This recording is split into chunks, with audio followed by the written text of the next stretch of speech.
Hi everybody, Steve Elliott here. Hope you're all having a great day. This is a watercolour sketch I painted in Tayasui Sketches.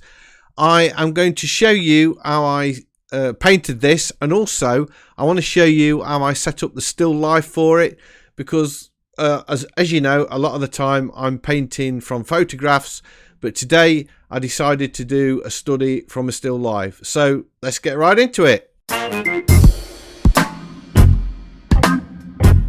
Here we are in my kitchen. I'm clearing a space, special case there, finishing off a cup of coffee in the morning, and then I go on the hunt for some objects. I got a pretty good idea of what I wanted to use for this still life, so I got this nice pattern cup, found a milk jug, and then this nice really solid heavy teapot for one person.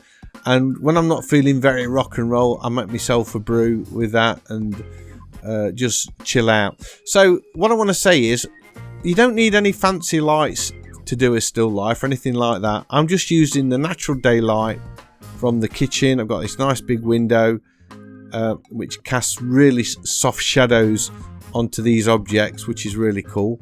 And then position them, have a walk around them, see if you like, look at them from different angles.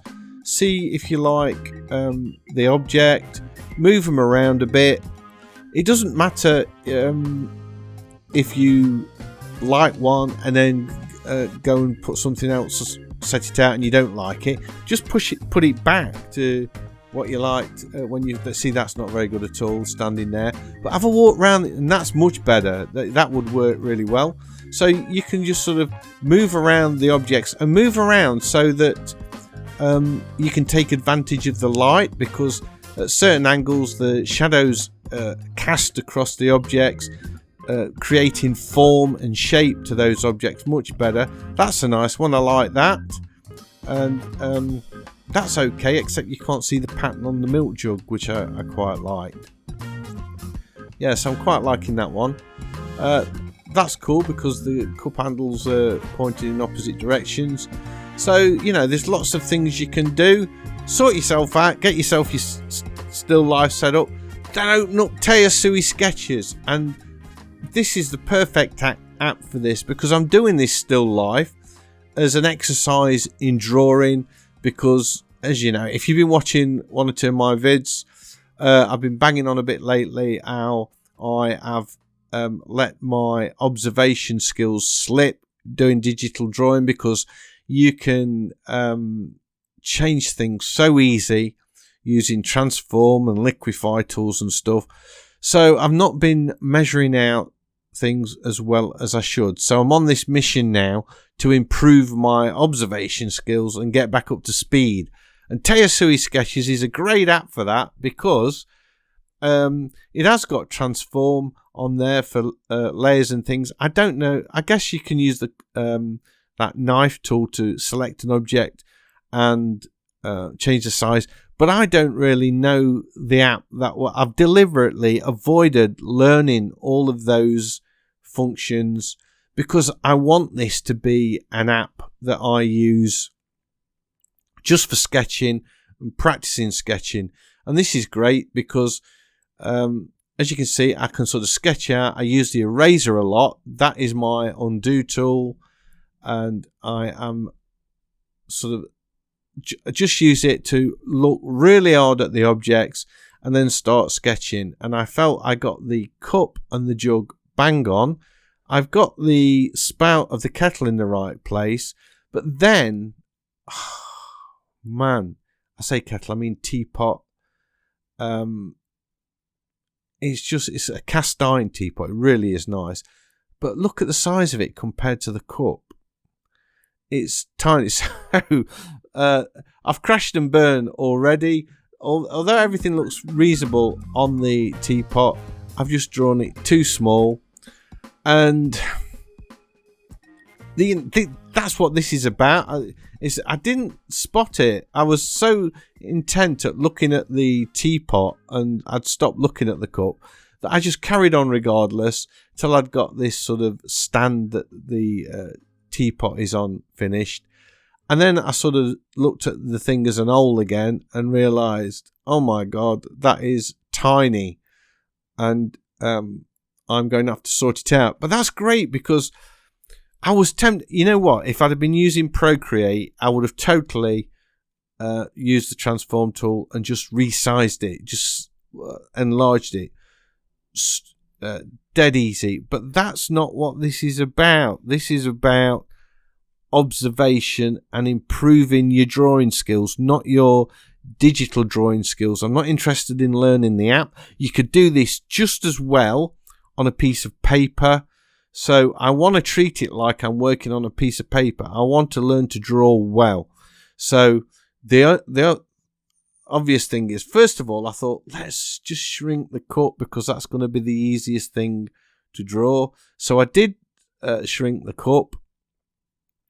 And I sort of started looking at the two objects again, and there were mistakes in the cut, but I knew that it wasn't perfect and I was going to have to go back in and tweak it.